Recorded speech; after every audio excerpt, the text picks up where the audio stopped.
atualizar aqui para a gente poder então. Muito bem. Vamos botar aqui.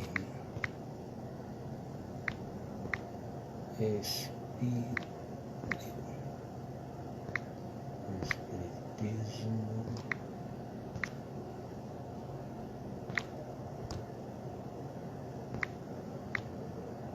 Ciência e fé. Com Anderson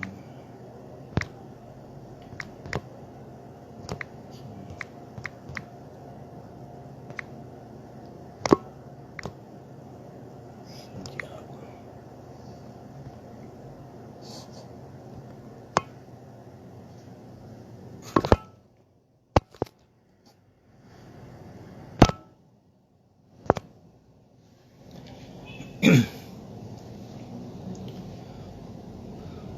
Vamos atualizar aqui. Cadê? Rapaz? Muito bem, nós. Cadê você aqui? Prontinho. Já estamos. Boa noite, Anderson. Já veio aqui, Estudos Espiritistas. Boa noite, bem-vindo. Roselira. Deixa eu baixar aqui para não dar retorno. Pronto. Roselira, boa noite, seja bem-vinda. Que bom vocês estarem aqui conosco. Seja bem-vindo. Anderson, seja bem-vindo. Rose, ao Movimento Espírita. Nós já fixamos o tema de hoje, né? Espiritismo, Ciência e Fé, que será com o nosso amigo Anderson Santiago. Nós vamos aguardar mais alguns instantes para outras pessoas entrarem, para a gente então chamar o Anderson, né, para estar já aqui ao vivo conosco, para esse bate-papo, essa conversa, que será sem sombra de dúvida de grande proveito para todos nós que estaremos aqui para mais uma noite de reflexão, aprendizado, porque a proposta do movimento é isso. Temas diversos para que a gente possa então refletir, para a gente possa aprender, para que a gente possa então compartilhar também, né? E está aqui o Anderson, né, que se disponibilizou para estar junto conosco essa noite, né, para compartilhar aqui dos seus conhecimentos. Deixa eu chamar o Anderson enquanto a gente vai aguardando aqui.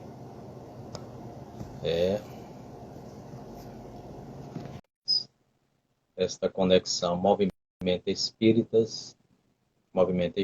aí. Vamos aguardar. A internet está um pouco lenta. Vamos chegando. Pronto. Chegamos. Agora sim. Boa noite, Anderson.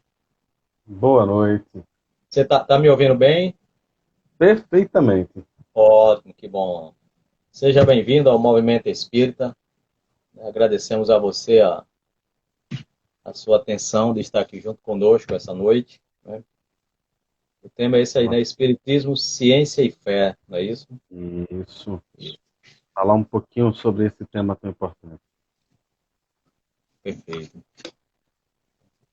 Dá um tempinho enquanto chega mais pessoas, né? Vão chegando. Mas enquanto isso, Anderson, te apresenta aí pra gente. Então, fala de ti. Como vai ficar gravado, quem chegar depois... Quem chegar depois vai ouvir e vai ver. De certa forma, eu, como muita gente diria antigamente, eu nasci em família espírita, né? A família do meu pai toda espírita, tal, cresci, morava na rua do centro que eu frequentava até bem pouco, né? Porque com pandemia e tudo, vida profissional, a gente tentar reorganizar esses percursos. Então, no centro que eu, de certa forma, me considero até hoje ainda trabalhador, nasci bem pertinho. E aí, durante a adolescência, fui, né, passei um bom tempo durante a infância afastado, obviamente, que é a família que conduz a gente, até que na adolescência me decidi de vontade própria procurar o espiritismo, voltar, estudar, participar. E de lá vim até hoje, né? Por volta dos 19, comecei a dar palestras, participar ativamente dos trabalhos, das campanhas, né? Dos estudos. E fui conhecendo uma gente cada vez mais interessante, bacana, discutindo, arrumando polêmica, conseguindo um pouco de treta no movimento espírita, porque não dá para ser espírita sem ter um pouco de treta. Você vai discordar de alguma coisa e nem todo mundo está preparado para discordar. E aí você vai arrumar uma treta querendo ou não querendo. Basta você ter É, opinião. E exatamente. aí, meu percurso foi um pouco sobre esse. Em 2010, eu publiquei alguns textos na Revista Internacional de Espiritismo. Alguns textos que eu tinha um blog, né? Eu era bem ativo, participava de eventos, inclusive eventos aqui, né? Que a gente tem na capital. Fazia algumas resenhas sobre eles, comentava algumas coisas que eram ditas, né? Me lembro até hoje uma polêmica que eu me envolvi, que tinha a ver com física quântica, né? E aí era uma pessoa Aham. que não tinha especialização na área falando sobre um tema, e aí eu convidei um colega meu que era professor da USP, né? Doutor em física de partículas, e aí eu fiz, ó, cara, transcrevi, né, a fala da pessoa, sem mencionar diretamente a pessoa, né? Para respeitar, obviamente, né? Tendo cuidado de não expor ninguém desnecessariamente. E aí eu fiz, ó, meu amigo, teve um evento aqui e o palestrante ele falou isso aqui sobre física. O que é que tu acha? Já que tu é da área, né? O métier é teu. E ele, olha só, não tá certo não. Eu entendo a boa vontade da pessoa, mas não tá certo não. E aí a gente foi seguindo um pouco nesse caminho. Eu gosto muito de estudo, né? Quem me conhece sabe. E aí eu sempre trouxe um pouco disso, né? De comparar os estudos. Eu acho que é uma coisa que o movimento espírita, de certa forma, perdeu, né?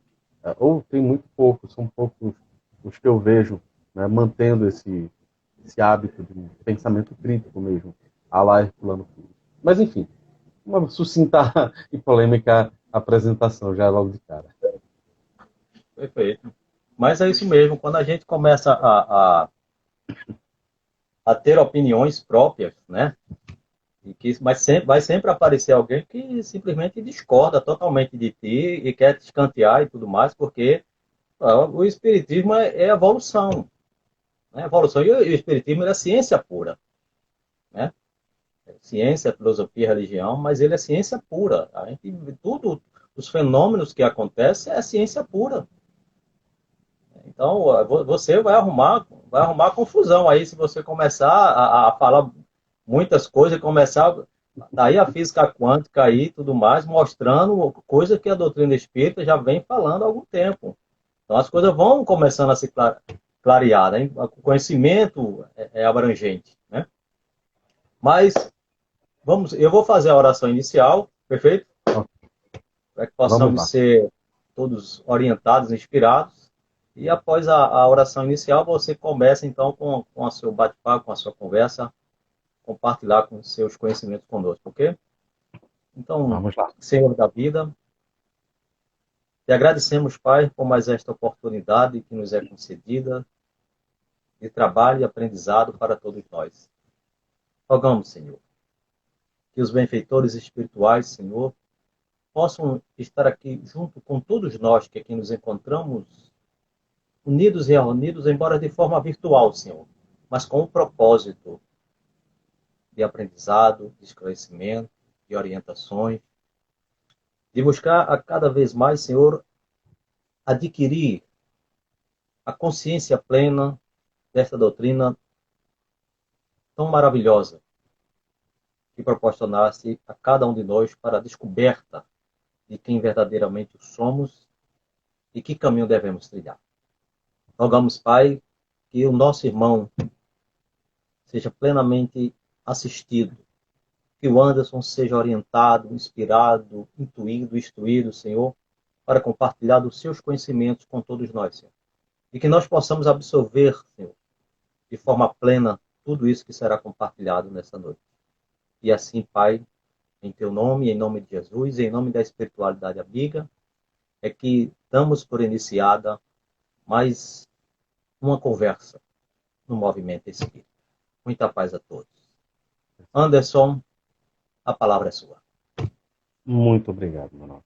Muito obrigado. Nosso tema é um tema, de certa forma, desafiador, né? Espiritismo, ciência e fé. Ciência e tudo aquilo que já se desenvolveu desde a antiguidade, né? Principalmente a gente vai ter já começando Aristóteles no seu Metafísica, que vai dizer que só existe ciência ah, naquilo que é genérico. Só existe ciência do geral, não existe ciência do particular. Ou seja, não dá para você pensar uma ciência de um sujeito único. Para Aristóteles, ciência, no sentido mais amplo, é uma ciência do geral. Então ela não vai se preocupar com casos especiais. Obviamente, isso começa com Aristóteles. Vai ganhar vários contornos, mas principalmente ali, depois do Renascimento, quando a gente tem, né, o domínio cristão, a partir do século, né, do século I, até por volta dali do século XIV, né, século XIII, século XIV, a gente vai ter o domínio cristão, né, da cultura no Ocidente, a gente vai ver aí a cristandade, né, como está relatado num filme chamado Alexandria, a gente vai ver uma parcela da cristandade, né, combatendo os produtores de conhecimento só porque eles eram pagãos. Então tem o filme, a Alexandria vai contar a história de uma matemata, né, uma mulher que trabalhava com matemática, fabulosa, a Hipátia, né, da qual a gente tem poucos registros, justamente por conta de dois grandes problemas. O primeiro era o fato de que a gente tinha uma sociedade, né, como até hoje ainda tem, e acredito que isso não seja exatamente o problema, mas historicamente se constitui assim, uma valorização do masculino, uma desvalorização do feminino, em sua generalidade. E a gente tem também o combate cristão do que eles chamavam de heresia. Então, o cristianismo, não o ensino, né, do Cristo, se estruturou institucionalmente como o inimigo do diferente. Né? A igreja, quando surge, principalmente a igreja católica, a grande igreja católica, né, ela vai se estruturar em cima dessa ojeriza ao diferente. Por isso que os pagãos são perseguidos, né, e muitos deles condenados à morte por conta disso, por não aceitarem, né, a revelação cristã. O que é curioso, porque é um completo contrassenso com a própria, né, ética proposta por Jesus. É daquelas coisas de você olhar e tomar cuidado com a história, né? Você entender como as coisas se constituem. É desse período também, e interessa para o nosso tema, que a gente tem uma definição de religião que é inadequada para o espiritismo, mas que permanece até hoje com muita força.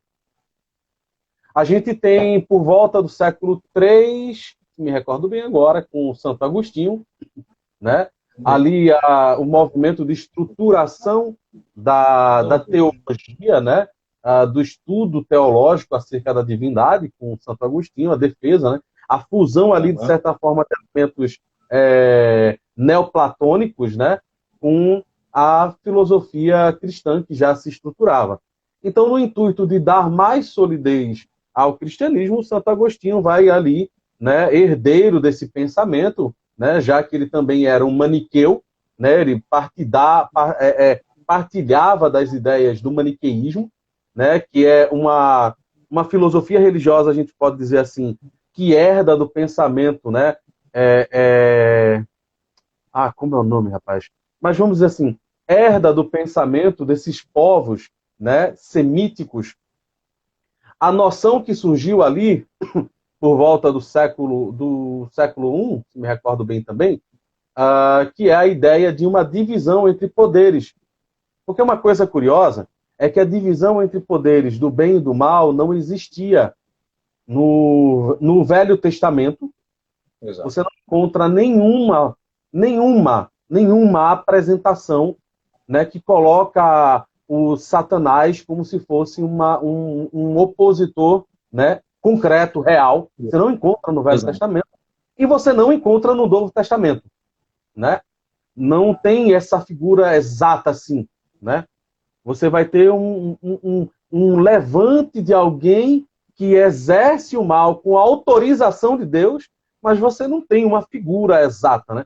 Isso vem surgir e vem aí as misturas, né, as adulterações, a gente poderia dizer assim, da Bíblia, quando a igreja se estabelece a partir desses pensares teológicos, dessas discussões teológicas que vão se estabelecendo notadamente a partir de Santo Agostinho. Porque ele vai beber do maniqueísmo e quando ele se converte ao cristianismo, ele vai utilizar todo o saber que ele adquiriu, né? E aí entra o elemento que eu queria trazer para a fala da gente, que é, vai vir de Santo Agostinho a definição, né, de religião como religare, né? É aquele laço que religa o homem a Deus, porque traz aquela noção de pecado original que nos separa de Deus, que nos coloca como criaturas e que a partir da conversão, né, a partir da aceitação da verdade divina, né, a partir daquela ideia que se cria e que virou meio folclórica hoje, né, do aceite a Jesus, né, aí a gente teria um homem religado a Deus. Qual é o problema disso para o espiritismo? Porque na filosofia espírita não se concebe o homem como separado de Deus. Isso.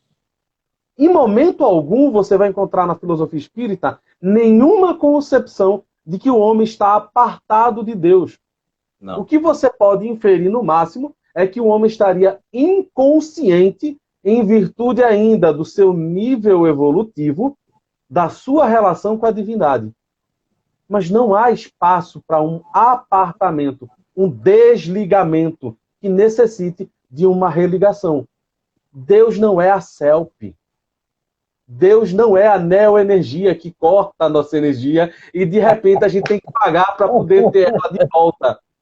Pois é, mas é bem fundamentado, porque o que a gente vai perceber é o seguinte, eu posso não, vamos dizer, não estar sintonizado. Né? Eu não posso estar bem sintonizado com aquela sintonia fina, mas eu não estou desligado, eu estou ligado. Eu até diria outra coisa, meu nobre. Eu diria, a gente não está consciente. Perfeito. Era exatamente isso que eu ia colocar. Porque eu estou ligado, mas o que é que acontece comigo? Eu não consegui, né, ainda estabelecer essa sintonia fina para chegar à frequência exata que me permanece, então aí sim. Né? Mas porque o meu momento de inconsciência me leva o quê?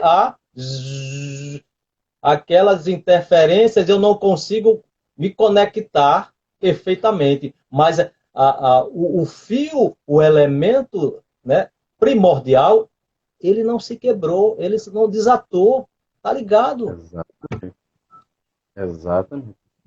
E esse é o ponto que eu acho que vai juntar aí, eu espero que faça sentido para todo mundo ao final. Um sentido que me parece mais coerente com a ideia, né, da moral espírita, que aí a gente teria uma discussão extensa, e não é o foco exato aqui, mas uma discussão necessária para o movimento espírita, é uma discussão que coloca a noção de religião nos seus devidos termos. E aí, na minha opinião, a noção de religião que está presente em Cícero, né, um filósofo, né, romano, pensador romano, que define religião como uma conscienciosa observação do sagrado. Perceba que a diferença é gritante, porque o que ele pede na definição de Romano, nosso poeta pagão, é que ao adotar uma perspectiva religiosa, você adote uma postura conscienciosa. E o que é uma postura conscienciosa? É uma postura que medita, que reflete para poder atuar. Você não atua de maneira intempestiva, falsificando o fenômeno. Você não finge uma fé que você não tem. Mas você se vincula ao texto, você lê o texto, você mergulha no texto, para a partir do texto, você transpirar essa filosofia, transpirar essa convicção. E isso é extremamente importante, porque Kardec, quando vai lá no Livro dos Espíritos, na segunda edição, na introdução à doutrina dos espíritos, que tem aqueles 17 itens, no item 7, quando ele vai falar da oposição da ciência, ele vai falar uma coisa muito interessante. Muito interessante. Ele vai dizer o seguinte, deixa eu ver se eu acho aqui rapidinho para fazer uma citação, senão eu vou de cabeça mesmo. Ele vai dizer o seguinte, eu pensei que eu tinha colocado aqui, eu botei outros mais fáceis, mas esse parece que não está.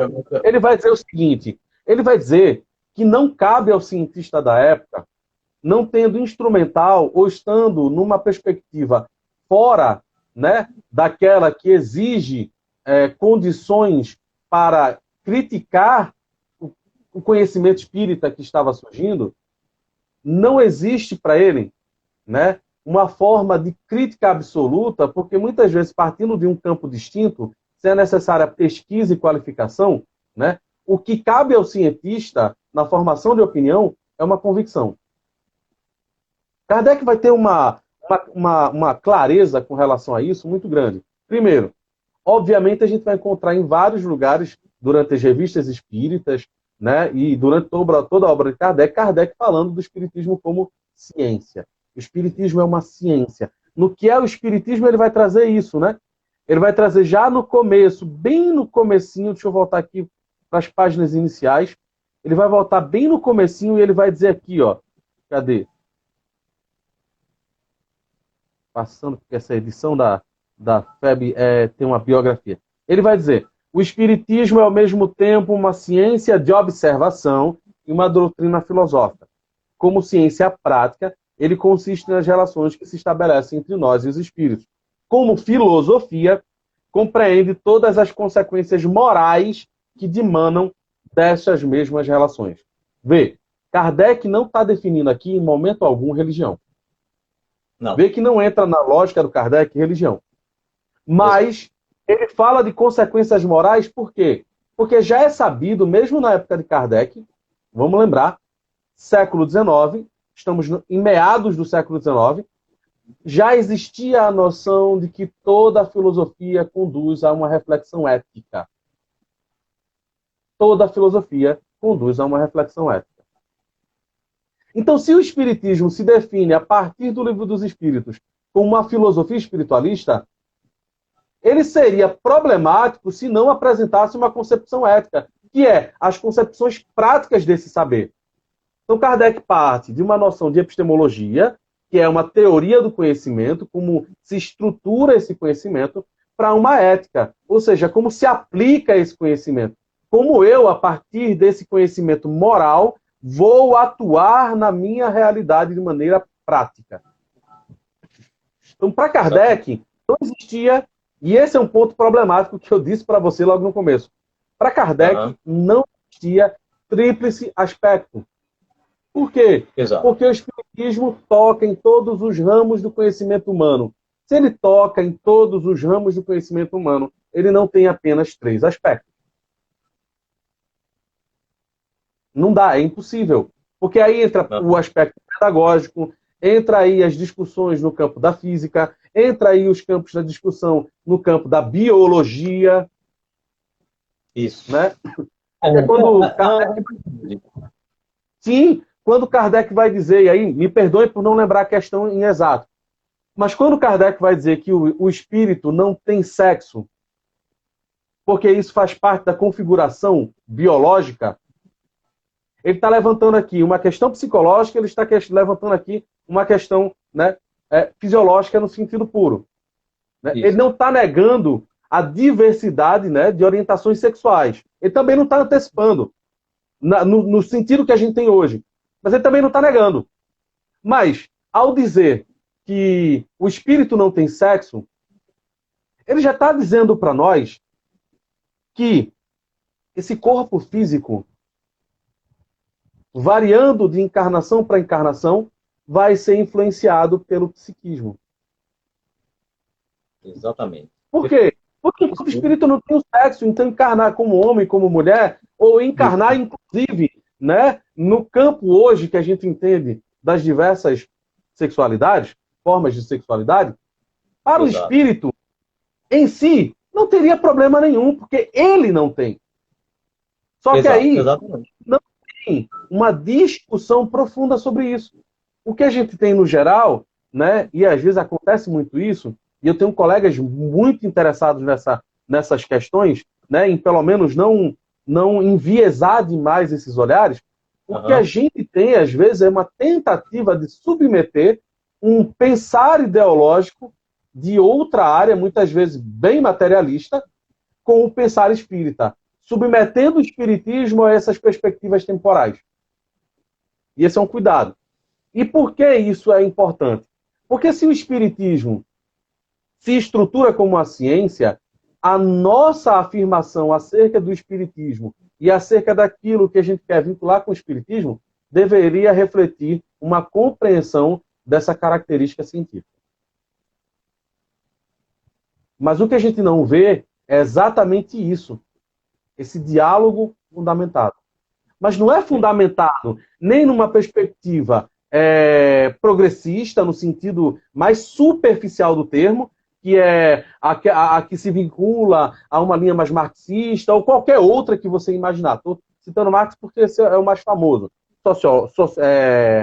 Socialista, o que seja, ou uma visão que é uma visão mais superficial, de que associa ser conservador a ser preconceituoso, que é um equívoco, é um espantalho.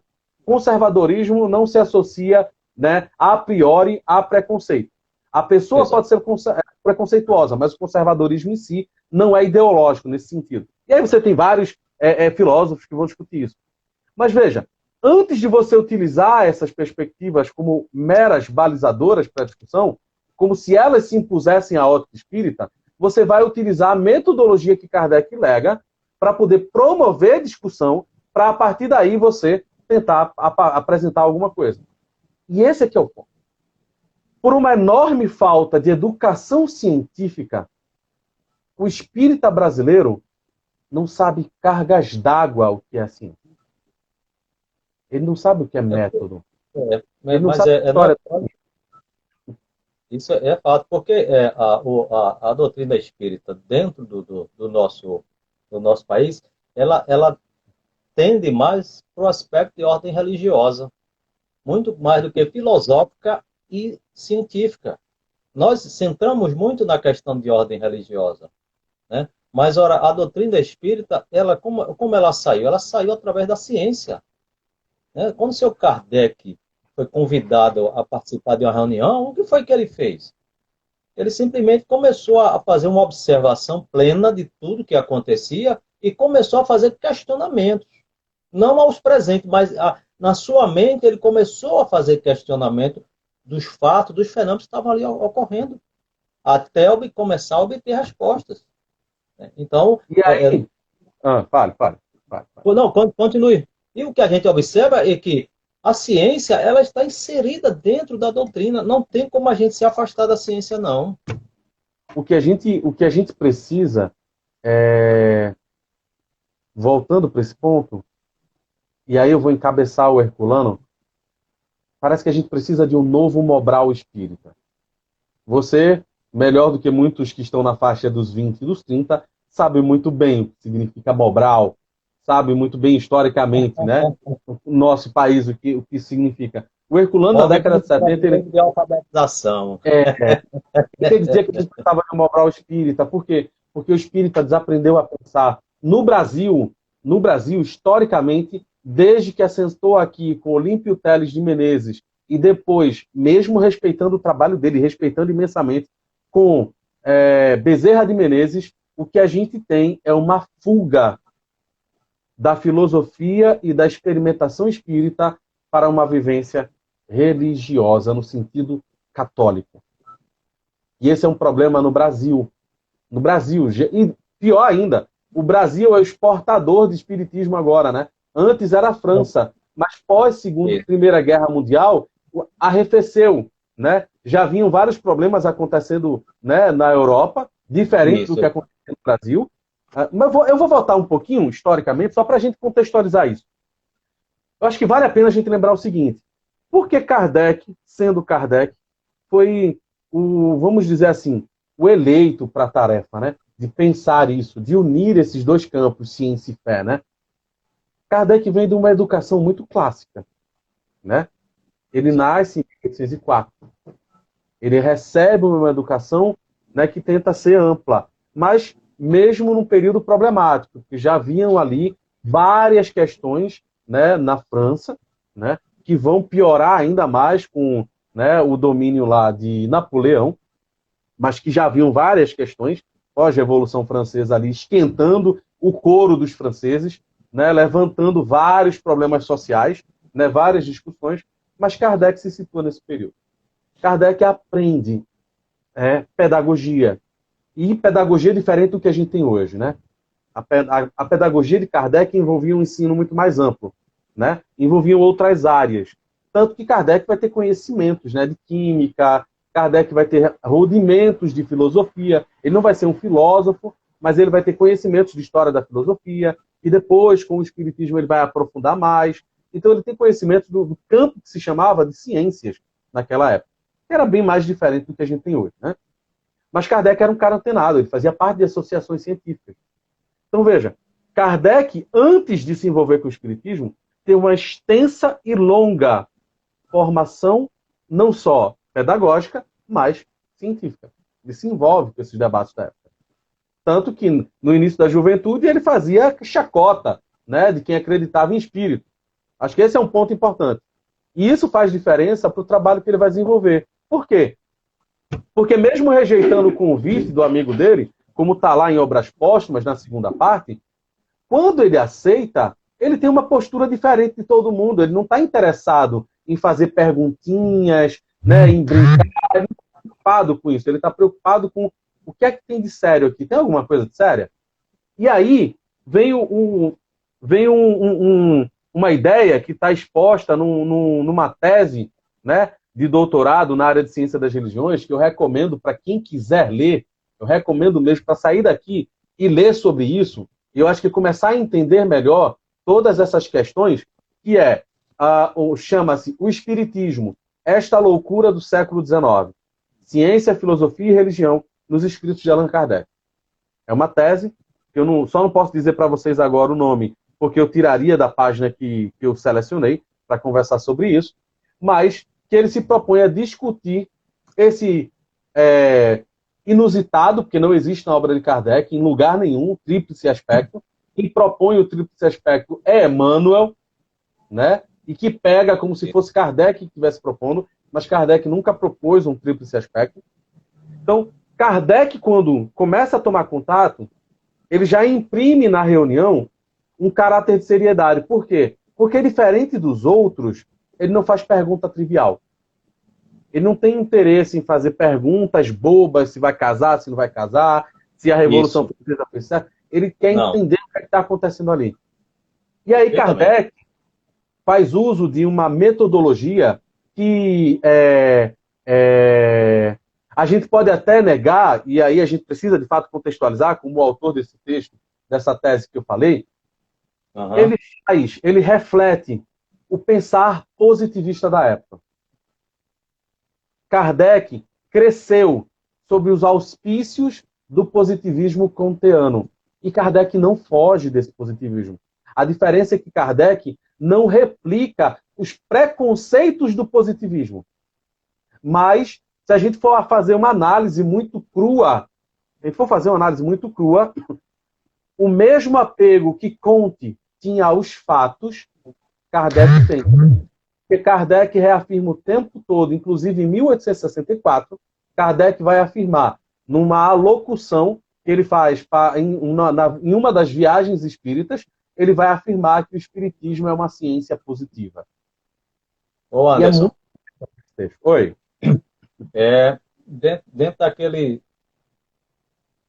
do desenvolvimento desse tema que a gente estava falando, essa fuga que nós temos aqui no Brasil, aí o Léo colocou o seguinte: eu gostaria que Anderson falasse sobre o método de observação e a nossa negligência em relação a isso. Na relação à mediunidade e os médios. Eu ia chegar nesse ponto, Léo. O meu desenvolvimento era aqui exatamente para chegar nesse ponto. Por quê? Porque falar de Kardec, falar da educação científica que Kardec recebeu, nos leva, a partir dessa perspectiva histórica, a encarar o modo como ele lidou. Desde o início, ele não encarava o fenômeno mediúnico de uma maneira cega, como a maioria de nós muitas vezes faz, né? Seja porque a gente é apresentado ao espiritismo por algum colega ou por alguma figura de autoridade que a gente respeita, seja porque a gente vai procurar o espiritismo num momento de fragilidade emocional. Então, para além da escassa, se não totalmente ausente, formação científica do povo brasileiro, ainda tem que, quando a gente procura o espiritismo, eu diria que menos de 5%, e aí é achismo, tá? Não estou afirmando aqui com dados precisos de censo, não. É pelas minhas andanças. Talvez 5% da população espírita, vamos pensar, de todo mundo que se diz espírita, talvez 5% tenha a formação científica adequada para entender e pensar o espiritismo. E se a gente for mais radical ainda, eu diria, dado a balbúrdia que se tornou o movimento espírita, esses 5% não atuam porque não tem o que se fala. É só observar os eventos espíritas. Os eventos espíritas giram de maneira repetitiva todos os anos em cima de um religiosismo. É sempre um Jesus aqui, é um Jesus ali, é um Jesus acolá, de um monte de gente que passa todo ano, o ano inteiro, repetindo as mesmas coisas, mas com a concepção religiosa do religare. Só querendo religar. Ele não quer uma acurada e conscienciosa compreensão do sagrado. São poucos os que, de fato, se envolvem de maneira criteriosa. E isso é importante para o Kardec. Por quê? Porque não passando por essa fragilização que a gente passou, que a maioria de nós passa, Kardec, quando se defronta com o fenômeno, ele adota um princípio, está lá em Obras Póstumas. Para quem quiser tirar alguma dúvida, Kardec, em Obras Póstumas, ele vai deixar muito claro. Ele adotou o princípio de que todos os espíritos têm opiniões pessoais. Todos. Ele não aceita a opinião de nenhum espírito como se fosse verdade revelada. E essa postura que ele adota a partir de 1854 vai ser a postura que ele carrega e que ele coagula, ele literaliza como norma no Livro dos Médiuns. Então, historicamente, se a gente for pensar, a ciência espírita antecede a filosofia espírita. Porque sem essa compreensão que Kardec vai formular de maneira muito empírica, a filosofia espírita, como a gente tem estruturada no Livro dos Espíritos, não tinha surgido. Tá? Então, esse é um ponto.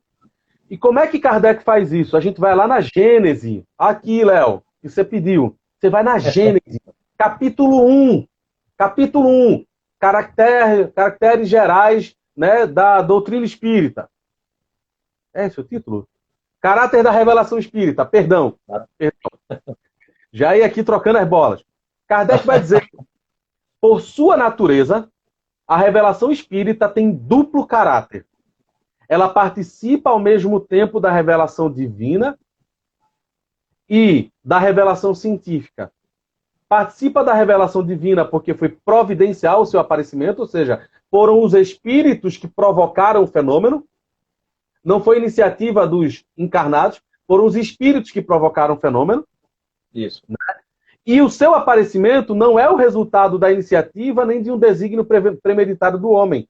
Porque os pontos fundamentais da doutrina provêm do ensino que deram os espíritos encarregados por Deus de esclarecer, né, os homens acerca das coisas que ignoravam.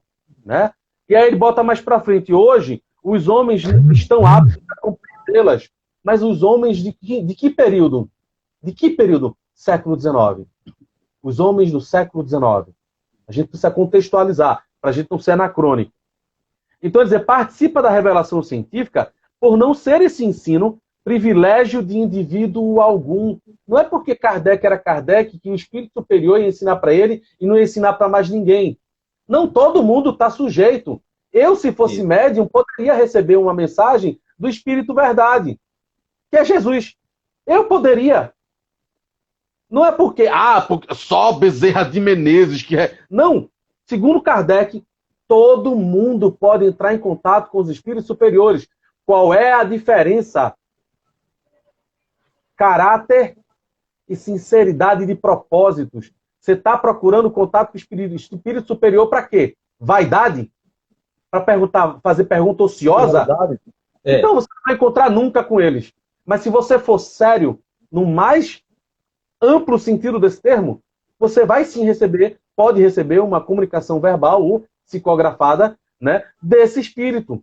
Ninguém e é até assustador, porque, por exemplo, se Chico tivesse encarnado, e como o Divaldo ainda está, se Chico recebesse uma mensagem do Espírito Verdade, a maioria dos espíritas, por ignorância doutrinária, estaria mais propenso a acreditar em Chico Xavier do que no Zé da Esquina, aquele senhor que muitas vezes não terminou o ensino fundamental, mas que está na reunião do mediúnica e compreende a seriedade do espiritismo, que participa de maneira sincera, honesta e que tenta dar o melhor de si.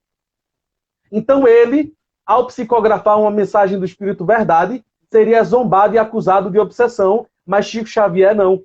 E era mais provável, pela exposição ao qual Chico estava exposto, a Chico ser enganado do que o Zé. Uhum. Por quê? Está lá no livro dos médiuns.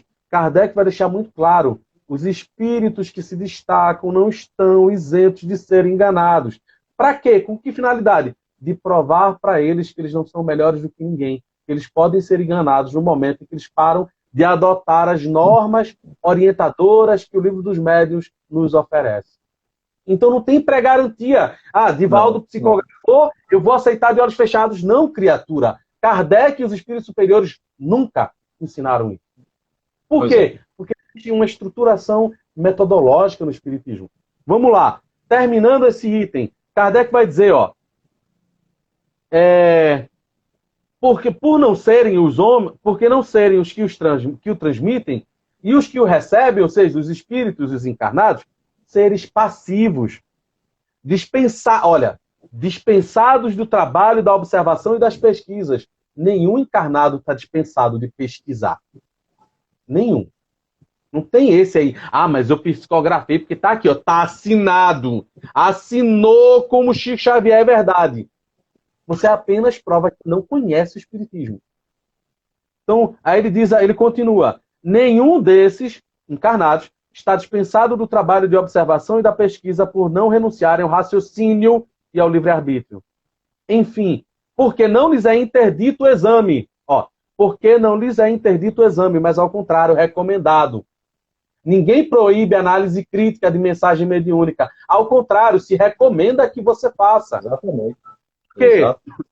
Cadê? Enfim, porque a doutrina não foi ditada completa, nem imposta a crença cega, porque é deduzida pelo trabalho do homem, da observação dos fatos que os espíritos lhes põem sob os olhos e das instruções que lhe dão. Instruções que o homem estuda, comenta, compara, a fim de tirar ele próprio as ilações e aplicações. Veja, vou voltar aqui.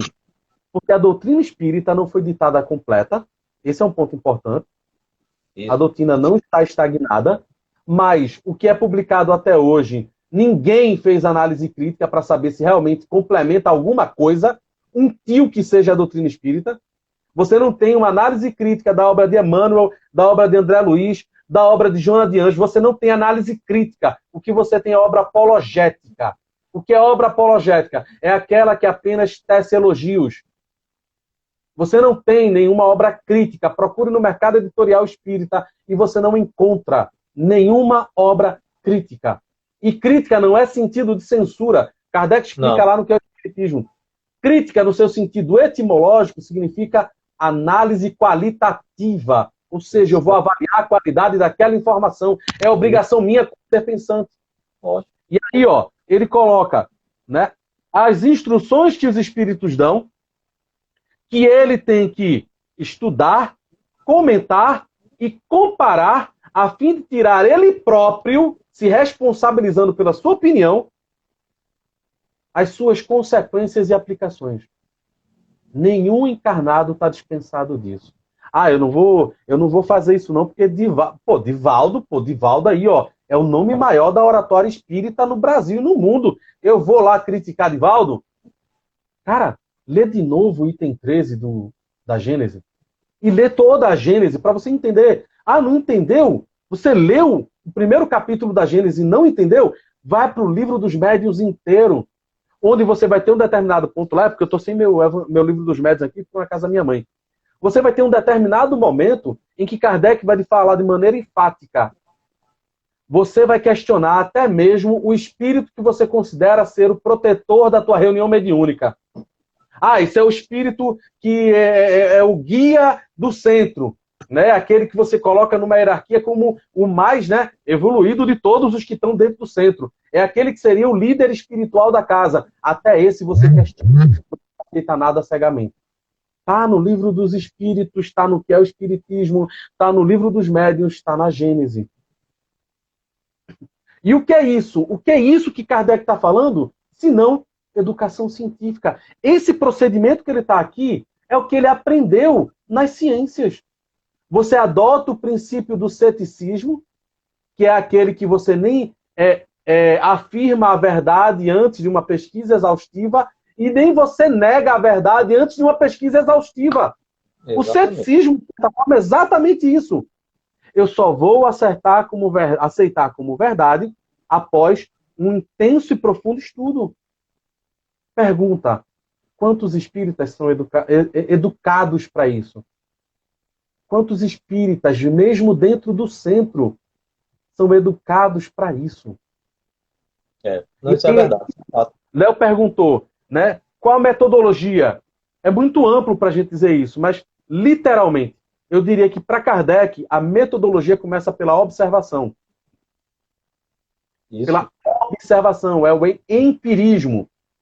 Mas no Espiritismo, no Evangelho, Kardec lá, na introdução, no item 2, ele vai colocar, né, vai explicar a diferença, né, de capacidade dos espíritos, e ele vai dizer: para tudo que está fora do ensino exclusivamente moral, as revelações que alguém possa obter são de caráter individual, sem autenticidade, e devem ser consideradas como opiniões pessoais deste ou daquele espírito, sendo imprudência aceitá-las e propagá-las levianamente como verdade absoluta.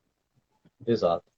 Então, ele adota como princípio operacional a não crença na sabedoria dos espíritos, porque ele precisa dialogar com os espíritos para saber a natureza deles, a procedência. Ele adota, como está lá nesse tópico, o bom senso, ou o exame da razão, né? Que é o primeiro controle que ele vai colocar aqui, que é o da razão. E o segundo controle que ele vai colocar, que é o que é esquecido pelo movimento espírita brasileiro, seria a concordância no ensino dos espíritos. Mas não é a concordância de 1, 2 ou 3 espíritos. Você pode botar até 10 espíritos, mas é a concordância da multiplicidade deles. Kardec legou para a gente, nessa noção de ciência, uma perspectiva que foi excluída do movimento espírita. Que é, primeiro, você precisa de fato estudar, né, as ciências.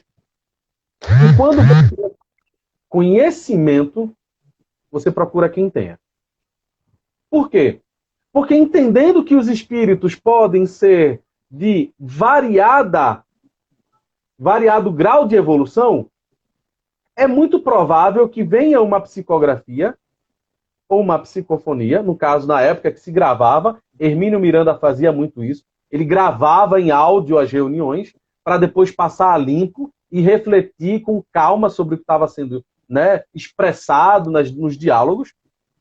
E aí, percebendo que você não domina um campo da razão, Kardec ensina isso, é Kardec que ensina, sou eu. Você vai procurar alguém que saiba, alguém que domine aquela área. Então, se um espírito resolveu falar de física quântica, não é a gente que foi fazer, muitas vezes, no ensino superior, uma área de humanas, porque passou a adolescência toda fugindo de matemática e de física, que vai bater no peito e dizer: esse espírito está falando a verdade. Cara, se você não aprendeu o movimento uniformemente variado no ensino médio, você não tem competência para dizer o que seja sobre física quântica.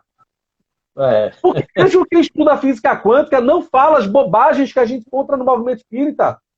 Se você for dialogar com um pesquisador, procure aí, na universidade próxima, aqui na Federal, ou qualquer uma, procure um pesquisador da área de mecânica quântica, que é o termo mais correto. Física quântica é o sentido que a galera, né, a New Age, né, os espiritualistas modinha, essas coisas inventaram. Você procura qualquer pesquisador de física de partículas ou de mecânica quântica, vai conversar com eles e você não vai encontrar resposta para nenhum dos problemas que a maioria dos espíritas fala, mas fala assim, ó, gostosamente nas palestras. Porque o espiritismo está sendo provado pela física quântica. Não existe pesquisa nenhuma fazendo isso. Porque a reencarnação está provada pela física quântica. Cara, e ainda falam isso utilizando Amit Goswami. Amit Goswami era indiano. Ele não tinha preocupação nenhuma com o espiritismo. A proposta de estudo dele, da física, depois que ele parou de ser pesquisador, porque quando Amit começa a escrever os livros dele, ele parou de pesquisar já faz muito tempo. Ele fala a partir do hinduísmo. Aí vem alguém e diz, olha, Amit está provando, Amit é físico, né? Durante muitos anos fez pesquisa. Ele está dizendo ali que é comprovável a reencarnação. Não é. Por quê? Porque o que o Amit está fazendo é divulgação científica sem base em pesquisa. E quando a gente fala de pesquisa, é o cara estar pesquisando. Não tem isso de eu fui pesquisador. Não, você está pesquisando. Então você não pode afirmar que a ciência provou o espiritismo, porque quando você vai olhar as pesquisas científicas, que são aquelas que estão em voga, onde a galera está trabalhando, esse problema sequer é mencionado. Ô, então, Anderson. rapidinho, só um minutinho. Na falta dessa formação científica, a gente tem justamente o acolhimento de um monte de informação sem base científica e a transformação do espiritismo em uma panaceia sem fundamento nem filosófico, nem ético e nem científico. Fale, meu amigo, fale. Não, e isso remete a gente para o começo da doutrina espírita, né? Quando a comunidade científica ela bateu forte realmente para comprovar que tudo aquilo ali era uma farsa, né? Sim. Então eles pegaram a médio ficava totalmente isolada lá e os fenômenos ocorreram. De forma que eles atestaram que não, isso realmente é fato, é verídico. Isso não é farsa, isso aqui é ciência pura, isso é de fato, né? O ectoplasma, até hoje na Inglaterra tem modelos de mãos e outros objetos que foram, naquela época, foram sintetizados pelo médium. Qual é o problema? E aí o sua fala foi muito bacana para isso. Qual é o problema agora que a gente faz no movimento espírita? E eu falo isso de alguém que, desde os 16 anos, decidiu participar de maneira ativa, não era passiva não. Não é porque meu pai me obrigava a ir para o centro, não. Como acontece com a maioria dos jovens, que depois se afastam incompleto do espiritismo. Eu não ia forçado, eu fui por livre vontade. Eu quis estar lá para estudar. A gente senta em ombros de gigantes querendo o mesmo reconhecimento que eles tiveram na época deles.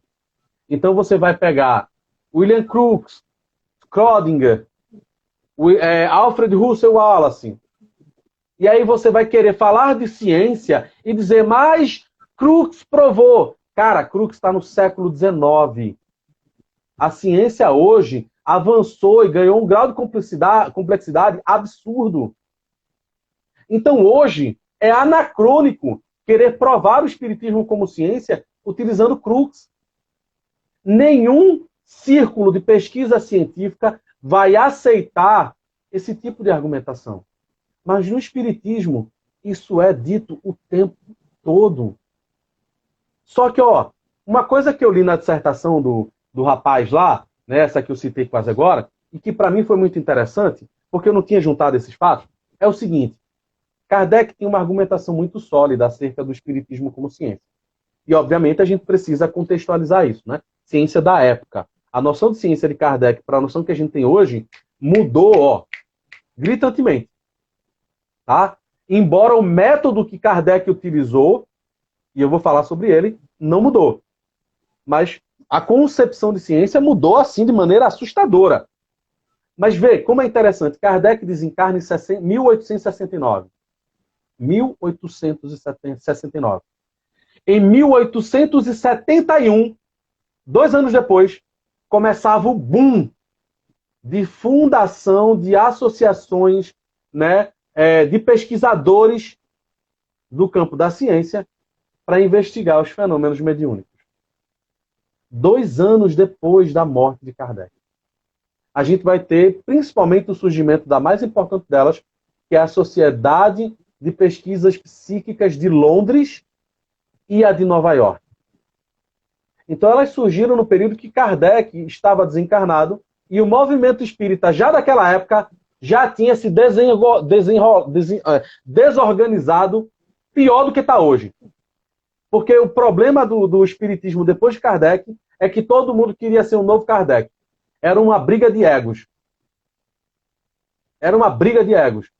Os poucos que escapavam era tipo Gabriel Delany, que foi aprendiz do Charles Richer, né? E discorda do Richer em muitas coisas, mas que tenta manter o diálogo do espiritismo com o campo das ciências até 1910, porque depois disso ele morre. Depois disso, a gente não tem mais um espírita dialogando com a ciência. O que a gente tem são os espíritas deitando sob o louro desses pesquisadores. Não tem continuidade em pesquisa. Herculano estimula isso. Herculano debate isso. Você vai ter um monte de obras de Herculano Pires, onde ele está enfaticamente falando da necessidade de voltar a pesquisar. Como na década de 60, a gente não teve nenhum pesquisador espírita pesquisando o fenômeno Arigó. O que a gente tinha era movimento espírita combatendo o que Arigó estava fazendo.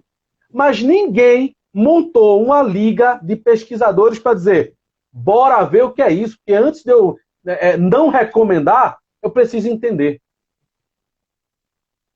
Por quê? Porque ninguém aprendeu a pensar cientificamente o espiritismo com Kardec. E tem 14, ó, só para tu prestar, porque eu sei que a hora da gente está avançando, mas Gênesis tem 14. Kardec vai fazer uma afirmação, que eu acho que responde ainda mais a pergunta do Léo. No meio de elaboração, o espiritismo procede exatamente, né, o espiritismo procede exatamente da mesma forma que as ciências positivas. Ó, quais são as ciências positivas? As ciências derivadas do positivismo, da lógica filosófica do positivismo, aplicando o método experimental.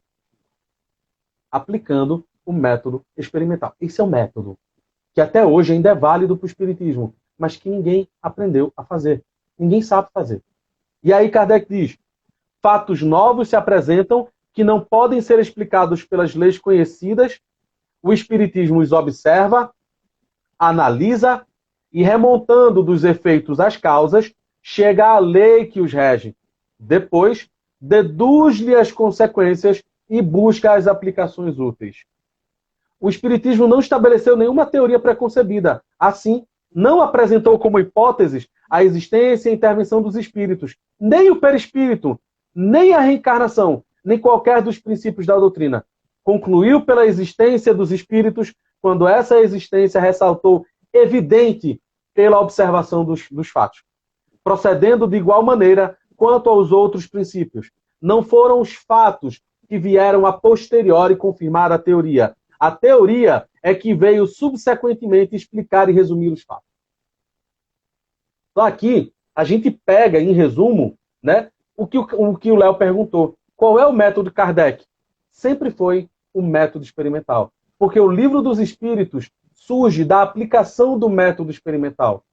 E o Livro dos Médiuns surge da concretização da certeza de que o método experimental vai ser sempre o melhor método para lidar com o fenômeno mediúnico. Só que a diferença maior de Kardec para nós espíritas é que Kardec, com o seu conhecimento científico, ele tinha certeza, né? Porque isso foi algo que o próprio Kant, Immanuel Kant, definiu pouco antes de Kardec, né, encarnar. Ele definiu que a metafísica, que é todo esse ramo da filosofia que fala daquilo que ultrapassa os limites da experiência humana, que a gente poderia colocar o espiritismo nesse sentido, porque o espiritismo, em sua generalidade, se baseia no conhecimento, na aplicação de um conhecimento que toma a vida espiritual como real, como concreta. Kant estabelece a metafísica como impossível como ciência. Mas ele não nega o valor da metafísica, mesmo não sendo ciência. Então, Kardec se propõe metodologicamente a revalidar a metafísica a partir do método experimental da própria ciência positivista. E o que é que nós espíritas fazemos hoje? Nada com isso. Os estudos que vocês veem afirmando que Emmanuel, que André Luiz estão confirmados, são estudos apologéticos. São estudos que não têm base empírica. São estudos que não respeitam os objetos, que não conhecem de ciência contemporânea e que não tentam adequar uma metodologia de pesquisa a esse objeto. Mas Kardec já sabia disso. Kardec já nos explicou, está em todas as obras dele. Em todas as obras você vai ver Kardec aplicando o método experimental para coletar os dados e, a partir dos dados, tratá-los, deduzir suas leis gerais e, a partir daí, postular alguma coisa. Tem gente que hoje postula que o perispírito tem 8 corpos, 9 corpos, 7 corpos. Com base em pesquisa? Não. Com base em literatura oriental. Com base na Blavatsky. Com base em outras filosofias orientais. Não tem problema. Só entenda. Primeiro, isso não tem base no espiritismo. E segundo, isso não tem base científica. Então, quando a gente fala, e aí eu vou me encaminhar aqui para a gente pensar, e se você achar que dá ainda para alguém fazer uma pergunta, fique à vontade. Mas, tá tranquilo. Quando a gente fala de espiritismo e fé, a gente está falando de 2 campos que Kardec tinha uma compreensão enorme, mas que no movimento espírita a gente não tem orientação nenhuma. Ao ponto de, num grupo de estudo no centro, em que, bem antes da pandemia, tá?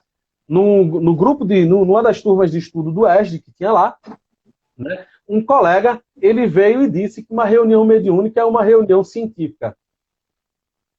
E mesmo com a explicação de uma colega que estava nesse momento, né, repassando essas reflexões acerca do campo da ciência no espiritismo, mesmo ela explicando que essa noção não corresponde a um conhecimento mínimo do que é ciência, o colega enfatizava de maneira muito enfática. Mas nós fazemos pesquisa no espiritismo, sim. Uma reunião mediúnica de desobsessão é uma reunião de pesquisa científica.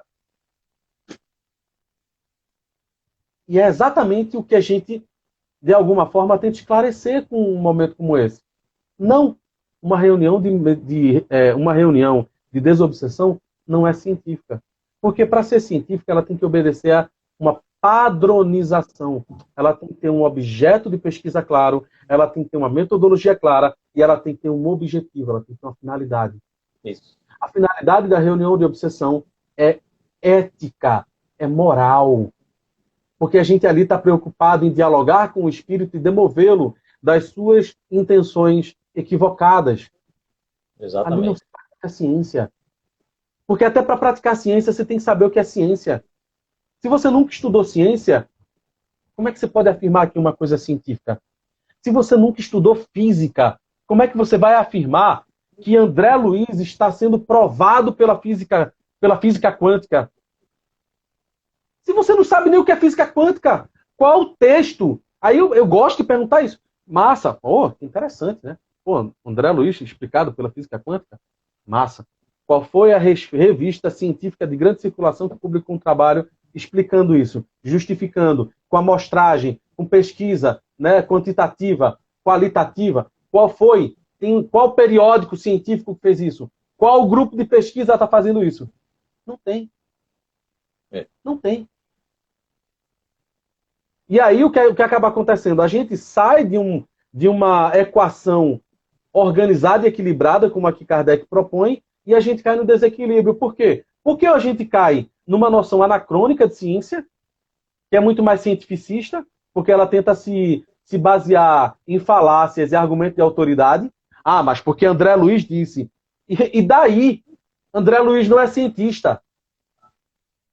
André Luiz, quando encarnado, era um médico, e um mau médico. Porque quando desencarnou, ele foi para isso que chamou de umbral. É um outro termo problemático para o movimento espírita. Porque você está criando aí um local específico para você passar, né, pelo processo de transição entre uma encarnação e a perda desse corpo físico. Que nenhum livro espírita tu vai encontrar isso de Kardec. Nem na revista espírita, em lugar nenhum, tu vai encontrar ele falando de algum lugar fixo. Ah, porque todo mundo que morre passa pelo umbral. Não existe. Na literatura de Kardec, que é a literatura fundamentada, estrutural do espiritismo, não existe. Então, para a gente fazer uma afirmação como essa, você tem que pegar esse item 13 e 14 da Gênese e aplicá-lo.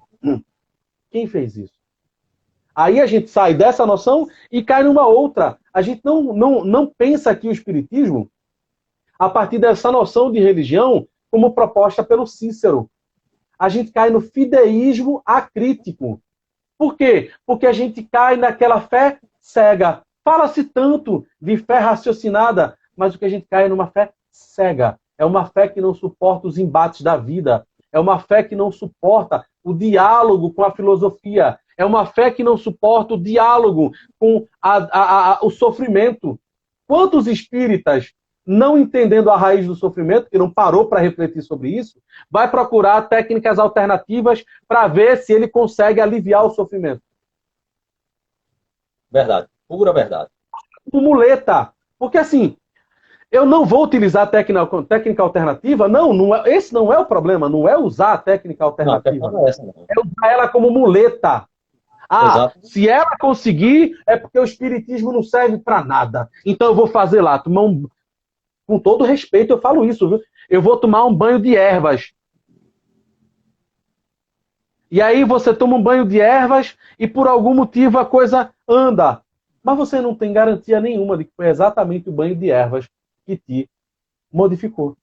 Justo. E aí você simplesmente rejeita uma coisa e adota outra, quando isso deveria ser consciente. Por exemplo, se eu percebo que eu não tenho tanta inclinação assim para a vivência espírita nos moldes que a gente tem hoje, eu posso ir para a Umbanda. Pô, não é porque o espiritismo é ruim, a Umbanda é melhor, ou a Umbanda é ruim, o espiritismo é superior, e aí não aguenta essas... Não é isso. É porque é uma afinidade espiritual. Pode ser que esse trabalho espírita não se encaixe em quem eu sou. Então eu vou encontrar o sentido da minha vida na Umbanda. Que maravilha! Que continue assim. Se jogue, se é para ser jogado de maneira consciente, se jogue. Mas o problema é que, no geral, a gente vive esse fideísmo acrítico, onde uma coisa só vai ser boa se ela me beneficiar. Kardec reflete sobre isso na Revista Espírita em vários momentos, onde, inclusive, ele traz o caso de uma jovem que tinha ficado cega, em que fazem uma reunião mediúnica para ver se existiria ali a possibilidade de algum espírito, através de uma mediunidade de cura, tratar a cegueira daquela menina. E essa mensagem está até no Evangelho segundo o Espiritismo, onde os espíritos dizem: suporta o teu sofrimento. Não dá para te prometer cura. Não. Se tiver que passar a vida toda cega, essa é a tua aprovação. Exatamente. E aí, nessa discussão de espiritismo, ciência e fé, o que a gente acaba concluindo no final é: o espírita, em sua generalidade, nem compreende o que é ciência e nem compreende o que é fé. Por quê? Porque a fé, para o espiritismo, é uma convicção, não é uma crença. Uma crença é abalada com os problemas do cotidiano. Uma convicção, não. Uma convicção suporta até a certeza de que você vai morrer daqui a 6 meses, mas você só tem 25 anos. Alguém que tem convicção entende: quem vai morrer é meu corpo, não sou eu. Mas quem tem fé nesse sentido aí banal e superficial, entra em desespero. Vai aí, né? Você era sempre uma pessoa tranquila, amigável, você se transforma com aquela falsa ideia. Só tenho 6 meses de vida, tenho que aproveitar tudo. É uma falsa ideia. E se você tem a convicção de que, para além de qualquer necessidade de comprovação científica, o espiritismo para você é uma certeza metafísica, ou seja, você tem uma convicção, mesmo sem provas, de que o espiritismo é uma verdade, que ele te conduz a uma certeza filosófica, no mais puro sentido, você sabe que daqui a 6 meses é o teu corpo que vai morrer. Você vai continuar vivo. E depois de algum tempo você vai reencarnar. Então você não se desespera. Você não passa a fazer tudo o que você antes condenava. Por quê? Porque você tem convicção. E a convicção te dá serenidade. É o que muita gente, muitas vezes, fala dos primeiros cristãos. Por que eles iam até o Coliseu e se entregavam voluntariamente para servirem de diversão para os romanos e serem devorados pelos leões? Porque eles tinham convicção. Não importa o que você acha, eles tinham convicção. Então poderia acontecer o que fosse. Eles sabiam, por uma convicção íntima, que o corpo ia perecer, mas eles iam continuar vivos. A maioria dos espíritas de hoje não tem convicção. Tem crença. E crença vacila. Pois é. Enquanto tudo está bem, está uma maravilha. Na hora em que o barco começa a balançar, aí começa a haver a agonia, o desespero e tudo mais. E isso, viu, Anderson? Isso é fruto da educação religiosa nossa, muito forte dentro do catolicismo. Então, a maioria das pessoas elas não conseguiram se desligar disso. Né? Entra no centro espírita, faz toda campanha do quilo, isso, aquilo, outro, mas não tem convicção plena da vida. Por quê? E aí eu pego isso que você falou. Porque, no geral, primeiro, aquela pessoa está viciada pelo meio, e o que o nosso meio exala hoje, é insegurança.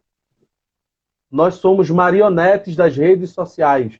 Estamos viciados em redes sociais.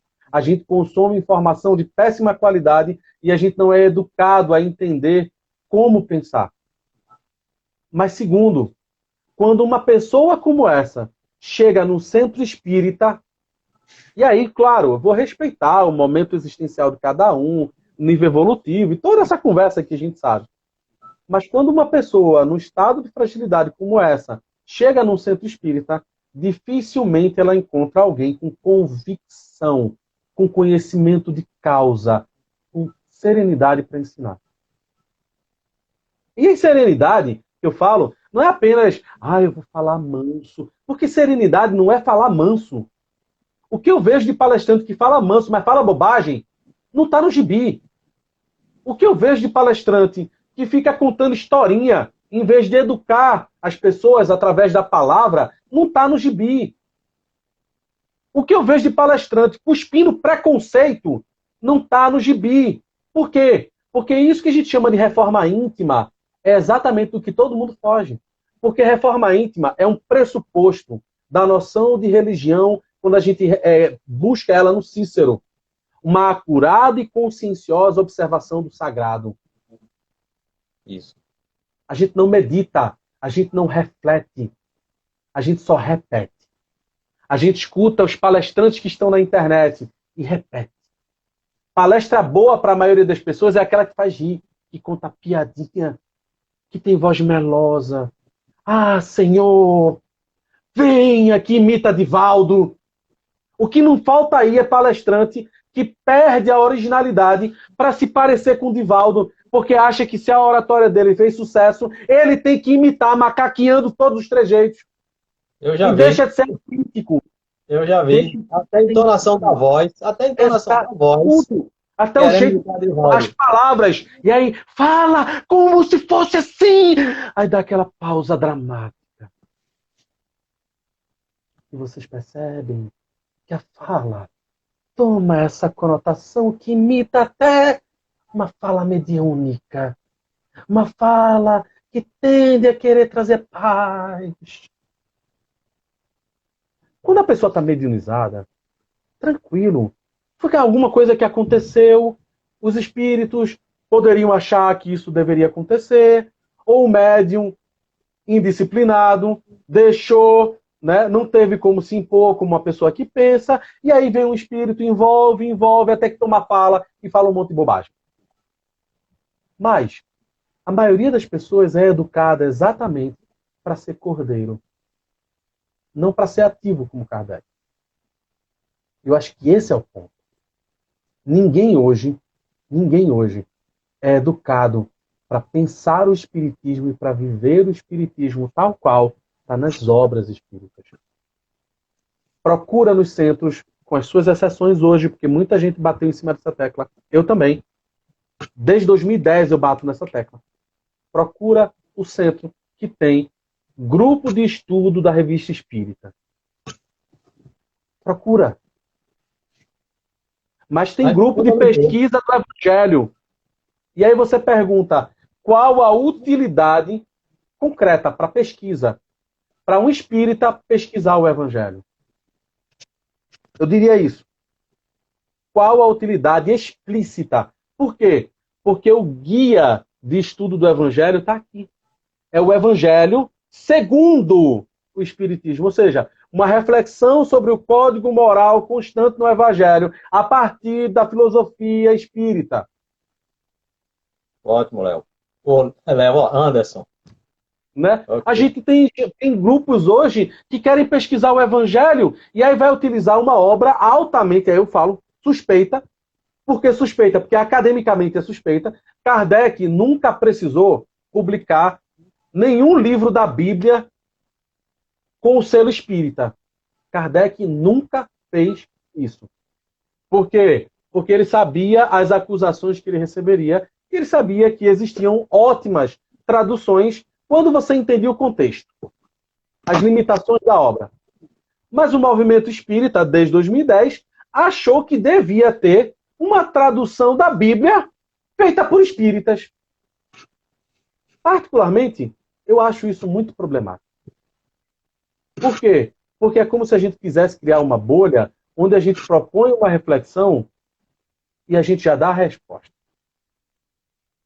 E você tira, muitas vezes, a obrigatoriedade do pesquisador fazer um trabalho interdisciplinar. Por que não se publicou essa que se supõe ser a melhor tradução da Bíblia, né? Uma editora isenta, neutra. Pois é. Eu levanto essa pergunta, por quê? Por que tem que ser... Por que a gente tem que... Porque, assim, quando Kardec publicou essa obra, ele foi acusado de criar o próprio Evangelho. Esse é o Evangelho dos Espíritas. Aí agora, não satisfeito com esse tipo de acusação, os espíritas criaram a Bíblia dos Espíritas. Para mim, isso é problemático. Alguém pode concordar, e eu respeito, que quer vontade para concordar. Eu acho problemático. A gente vai ter que... Eu vou falar com o Léo para a gente marcar outra live, amigo. Estouramos o tempo. Mas quando o assunto é bom, rapaz, quando o assunto é bom, né, que leva a gente a tá ouvindo, tá refletindo, tá analisando, a hora voa, bicho. Voa mesmo. Vou conversar com o Léo. Léo, marca outro dia para a gente continuar, né, esse tópico aí, ampliar ainda mais. Anderson, valeu, meu irmão. Muito obrigado. Peço que você faça suas considerações finais. Infelizmente, estouramos o tempo já. Pois é. Mas olha, eu poderia dizer o seguinte para o final. Não é que a gente tem que se bitolar em Kardec e achar que o espiritismo é só Kardec.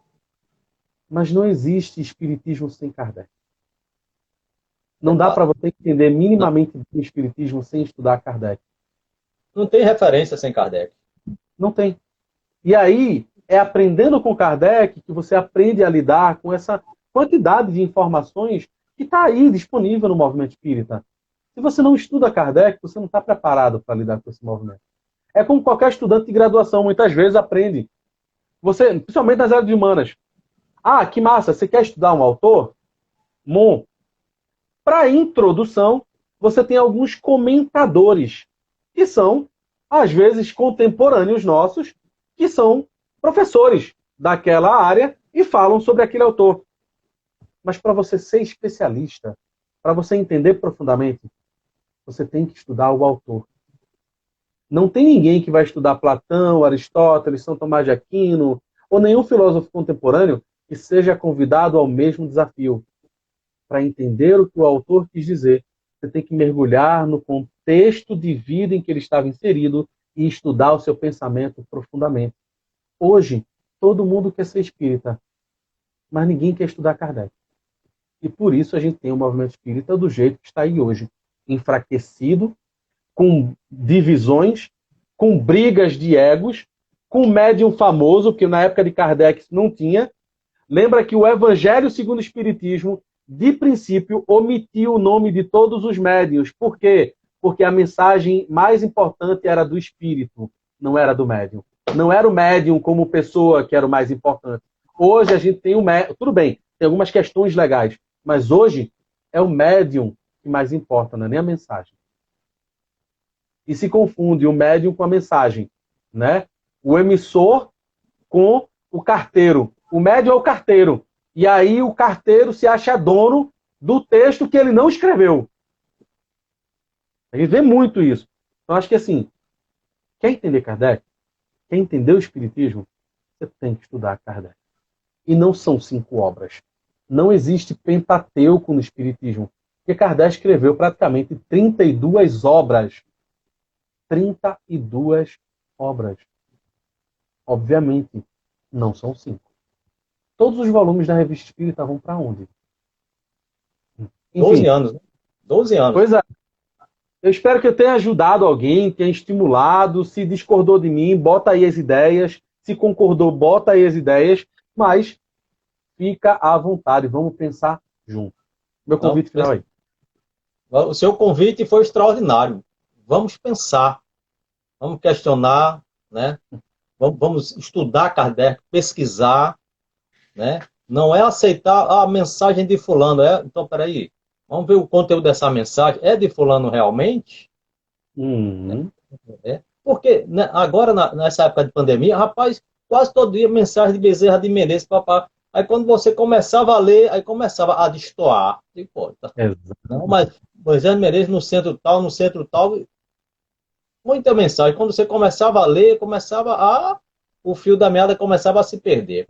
Mas, Anderson, a Dora vai entrar em contato com você para ver se você arruma um espaço na sua agenda. Ela já disse, ó, o problema de Anderson é espaço na agenda dele. Vamos ver se arruma um espaçozinho aí para a gente bater outro papo desse. Foi maravilhoso, foi ó, extraordinário. Deixa eu só pegar uma coisa aqui, que o Léo pontuou isso o tempo todo na live, que é, gente, você está procurando alguém para dialogar sobre suicídio, você está em desespero, você está em angústia, liga para o CVV 188. Você pode procurar um serviço público de saúde, se não pode procurar um serviço privado, um psicólogo, um psiquiatra, liga para o CVV.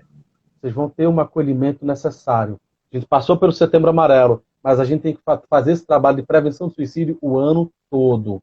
Tá? Obrigado aí, Léo, por ter postado isso repetidamente. Valeu, Anderson. Obrigado. Obrigado, Nobre.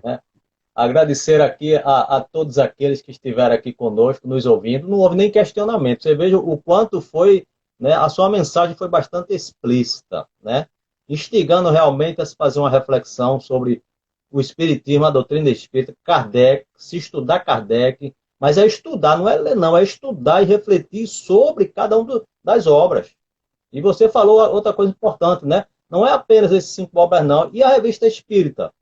O conteúdo que tem a Revista Espírita, 12 anos de Revista Espírita, né? e que você conta nos dedos quais são as instituições que realmente estudam a Revista Espírita. E até mesmo as obras, todas as obras, que a maioria é só livro dos Espíritos e o Evangelho, livro dos Médios, Gênese, o Céu e o Inferno, obras póstumas, fica lá na prateleira, na estante lá, empoeirada. Valeu, Anderson. Então, te agradecer aqui, né? Rose Lira, né? Esquina da Batata, Rap Santiago, Iremar, Fabiana, Rejane Mendes, Minha irmã, Isaías, Fabiana, minha irmãzinha, Fabiana assistindo. Martins, que é isso mesmo? Rejane Maria Mendes, Isaías, Arthur Teacher, né? Grande Arthur, palestra Podóloga espírita também. Silvana, podóloga, Fernanda 65 Fê, Naná, Dora entrou, vai falar com você para você agendar um futuro para a gente, né? Mônica, Laura Souza, Emanuel Silvestre, meu irmão Antônio Ivan, Tamira, Léo que entrou aí, fez alguns comentários, nossa querida Olindina, Cris Vander, né? Jorge, Masayuki, Carpedim, Clube dos Filmes, Cássia, Ser João, Aricatuta que passou aqui conosco, Lúcio, Aldenise Simões, Anilza Porto, Juventude e Vida, Sandra Chaves, H4 Artes, que fez alguns comentários quando você falou da questão da ciência, precisa ter protocolo realmente para ser uma reunião científica realmente, a reunião mediúnica. Jéssica Polo, Fabiano, Toloco 90, Miriam, Edielson, Aldenice, professor José Arnaldo, Kaline, psicopedagoga, Kátia Borba, Edinaldo Nanes, Valéria, Palestra Davi, Nisélia. Oi, gente, viu? Angélica Rosenthal, Espiritual Livros, Ian Luca, Gilberto, Ivair, Marcos Lourenço. Muito obrigado a todas as senhoras e a todos os senhores que estiveram aqui nos prestigiando, né? Nessa noite aqui, prestigiando o nosso Anderson aqui, que instigou a todos nós a buscar realmente compreender a essência da doutrina espírita, sem a qual a gente vai ser mero passageiro dentro das instituições espíritas, sem o cabedal de conhecimento necessário para que você possa compartilhar com outros. Então, vamos agradecer então a Deus, né, por esse banquete celestial que nós tivemos aqui nessa noite, né? Você pode fazer a oração final, Anderson, por favor? Claro. Vamos agradecer esse momento, que os bons espíritos possam nos inspirar, nos intuir, que eles possam nos auxiliar nesse processo de compreensão e de autocompreensão, para que a gente possa, a partir do espiritismo, ter conhecimento e condições de lidar com o sofrimento, com a alegria e com todas as consequências da vida que a gente vive hoje. Que a gente possa confiar através da convicção de que Deus não nos desampara, mesmo nos momentos de angústia e de sofrimento. Que possamos aprender sobre o Espiritismo, sobre suas relações com a ciência e com a filosofia, que possamos educar as pessoas para aprender da mesma forma, ajudando-as a tomarem consciência de quem são e da vida que levam, fortalecendo assim o sentido de suas vidas e trazendo-lhes mais serenidade e paz. Que o Espiritismo seja para nós, hoje e sempre, a nossa bússola. Que assim seja. Que assim seja. Um abraço, Anderson. Um abraço virtual. Uma satisfação muito enorme. Obrigado. Obrigado a todas as senhoras e a todos os senhores. E o Movimento Espírita volta no próximo domingo, a partir das 20h30. Um abraço a todos. Fiquem com Deus. Muita paz. Até lá. Até lá.